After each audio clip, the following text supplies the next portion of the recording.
Tere varahommikust kõigile kuulajatele, vaatajatele. Hakkasin mõtlema, miks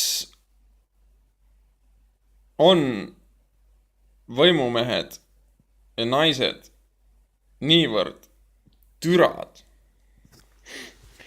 Selleks andis mulle inspiratsiooni üks väike klipp, mille me võiksime ka ära vaadata. Panen selle käima, siis katsun seda kaamerat kuidagi pöörata. Leidsin selle klipi oma enda Facebookist, kus oli selline postitus, praegu laeb veel, et Julian Assange tuleb välja saatkonnast. Despite this, a United Nations panel nobody has ever heard of declared last week that he has been arbitrarily detained and somehow deserving of compensation. Does my right honourable friend agree with me that this was a nonsensical decision, that Mr. Assange should hand himself over to the Swedish prosecutors, and that if anyone is deserving of compensation, it is the British taxpayer who has had to pay £12 million to police his Ecuadorian hideout? Well, my honourable friend is absolutely right. I think this was a ridiculous decision. You've got a man here with an outstanding allegation of rape against him. He barricaded himself into the Ecuadorian embassy and yet claims he was arbitrarily detained. The only person who detained himself was himself. And so what he should do is come out of that embassy and face the arrest warrant that is against him. He's being asked to stand trial in Sweden, a country with a fair reputation for justice, and he should bring to the end this whole sorry saga.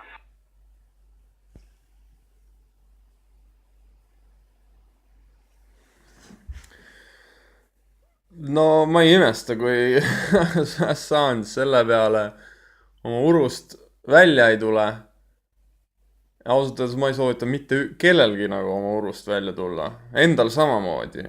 Aga see on küsimus. Küsimus oli, et miks on nad, võimumehed, naised nii türad? Oli üks naine ka. Ilus naine oli ju. Välimuselt suht selline pontsakas selline. Või noh, ei tundunud mingisugune juuditapjar raisk, aga on. Kas latentselt või mitte latentselt, fakt on see, et juute läks ahju. Sest et kogu see kuradi establishment, mis Saksamaal too hetk oli, lõi kulpi sellele ideele. Leidis, et see on viis, kuidas tuleb teha asju siin maal. Ja Iraagis surevad lapsed. ISIS. Kas USA-l oleks mingi probleem ISISest jagu saada või? Võttes eriti arvesse seda, et ta ise on selle lasknud tekkida, võttes maha Saddam Husseini, võttes maha Muammar Gaddafi. Nad on ju Liibüa. Gaddafi oli varunud endale kõvasti relvi. Kõik need Süüria ISISe relvad on ju mitmel poolt suuresti Liibüast. Nad vedelesid maa sees pärast seda, kui NATO oli Gaddafi lihtsalt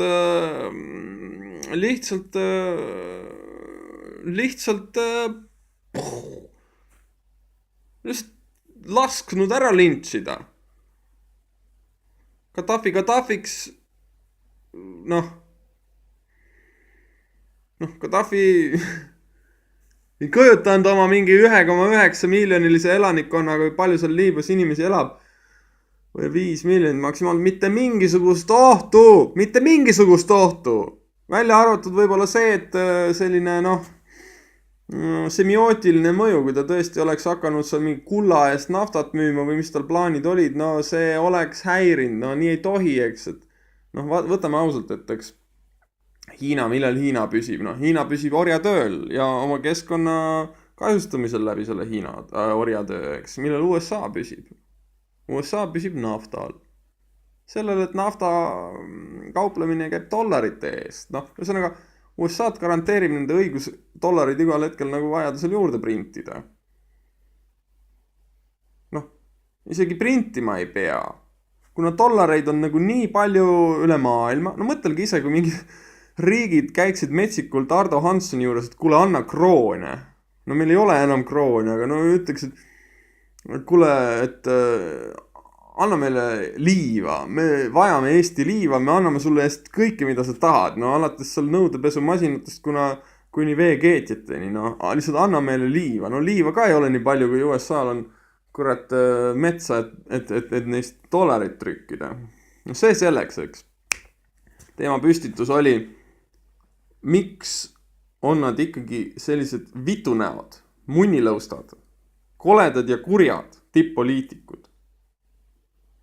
Miks nad võivad valetada niimoodi, nagu nad äsja Assange'i teemas valetasid? Ei ole ju mingisugust vägistamist olnud. Isegi kui on olnud, no ma loitku, enam ei ole, no. Enam ei ole, Tamaruska mäe, no. Mis Rootsis toimus, see, mis Assange toimus, oli see, et see sama inimene, keda ta nii-öelda vägistas. Twitteris tweetis, täna õhtul saan pakkuda öömaja Julian Assange'ile. Suurepärasele tüübile, kes tuli Rootsi seminarile esinema.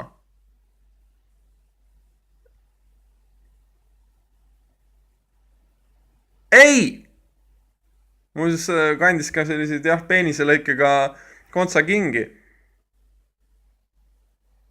Aga Julian ei vägistanud teda, see on kõigil selge, neil poliitikutel kõige esimesena selge ja ometigi nad valetavad nii näkku meile, no üksteisele eelkõige ja siis seal ripuvad mingid kuradi mikrofonid õhus ja etendavad mingisugust traditsiooni nii-öelda, et see on nagu mingisugune Briti demokraatia, mis seal toimub. Noh, inimesed, ma seletan teile lahti, mis toimub. Lihtsalt oma sõnadega. Võim. Mis asi on võim? Võim on vastutus. Aga milles seisneb see vastutus? No ühe sõnaga seisneb see selles, et paar lihtsat asja. Ühiskonnas võib ikka juhtuda, et kellelgi on halb. Ja kui tal on halb, ühel hetkel võimusaladused, punkt A. Kui tal on väga halb, ühel hetkel ta hakkab röökima. Punkt B. Röökimine on ebameeldiv, see häirib inimesi. Nüüd me arvame, et mida see tähendab, ebameeldiv häirib. No siis näitame näpuga röökijale. Noh, vot see on meie selline tavainimeste loogika. Et mida ta kurat röögib siin, aga tegelikult kui me läheme sellesse nii-öelda juudi loogikasse, võimu loogikasse või noh, okei, jätme juudid kõrvale selles suhtes, et teada on, et neid ahju aeti miljonite viisi, kõik need Iraani Ahmedinejadid, kes ütlevad, et holokaust ei ole, nad teevad ka mingid kuradi rämedad võllavõimu nalja, eks. Holokaust oli, holokaust on juutide poolt seal pandud nime panemine ei muuda fakti, et neid läks sinna miljonite kaupa, minu teada. Aga see selleks. Meil on punkt 1, röökimine. Punkt 2, häirib. Aga mis asi on häirib? Tegelikult saladus on selles, et mis asi see häirib. See on see, et teised inimesed võivad ka röökima hakata. Röökimine nakkab nagu nohu, nagu viirushaigus, nagu naeratus. Ma olete näinud, kui üks hakkab naerma, hakkab teised ka naerma. Samamoodi, kui ühel on hästi sitt, hakkab nutma, siis varsti võib kogu see fucking nii-öelda ühiskond või pada või ruum või tuba kõik võivad röökida. Mida see tähendab, kui kõik röögivad? Nagu üks väike plõks on sealt revolutsioonini. Mis asi on revolutsioon? Või mitmeid definitsioone võin kinnitada, et üks peamine revolutsiooni definitsioon on see, et võimumehad lüüakse mättasse. Seega siit tulenebki nende eesmärgiks kontrollida, takistada, tagada, et röökimine raugeks vaibuks, et röökimine ei paisuks revolutsiooniks. No seda nad üritavadki oma debiilsustega tagada, Nad on pandud ka sellisesse keerukasse, raskesse olukorda, Rõivas võib oma koalitsioonilepingust ükskõik mida kirjutada, tema esimene eesmärk alati on võimu kindlustada, võimul püsida. Ja kui ta ütleb, ja kui ta kinnitab meile, et ma olen 2 aastat seda peaministri ametit nüüd pidanud, siis ta mõtlebki seda tõsiselt, et näete, vaata, kui kõva mees ma olen 2 aastat suutnud nagu teie röökimist taluda ja kantseldada. Aga see on kohutav. Mida me peame tegema? Me peame muutma süsteemi, me peame tagama, et ei ole neid inimesi, kes ahju lüüaks või maha lüüaks või muidugi see on nende enda süü, Valetamine viib vassimiseni, viib vägivallani. Selles suhtes, et rääkigu ausalt ära, mis lugu Assange'iga on, mitte keegi neid ei puutuks, eks ju. Rahuneks ka see kõik, aga see meeletu hirm ja tegelikult, mida see vihakõne poliitikute poolt rahva suunas väljendab, see väljendab tegelikult seda, et nende koorem käib neile üle jõu. Nad ei suuda, nad ei jõua, nad ei taha, nad ei võigi kontrollida nii paljusid inimesi, nagu see praegune võimusüsteem lubab ja laseb ja tahab ja annab neile ja käseb neil kontrollida. See on vale. Kontroll peab olema süsteemne, süsteemi endasse sisse ehitatud. Inimesed peavad kontrollima üksteist, mitte et üks inimene kontrollib teist. Selles ongi selle tänase loo moraal.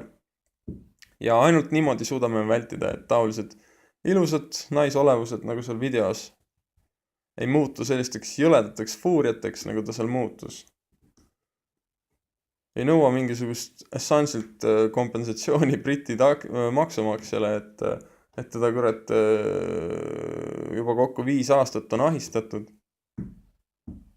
Ainult siis, kui me üheskoos leiame lahendusi, kuidas muuta võimu üldisest üleüldisemaks, tuua see võimutasand meile kõikidele lähedal, nii et me kõik koos vastutame. Me kõik koos vastutame selle eest, et röökimine ei areneks verevalamiseks. Ühesõnaga nende mõtetega praegu lõpetan. Soovin teile kõike head. Muidugi vabandust Assange'ile. Ja Snowdenile. Ja Nakatale, kes on juba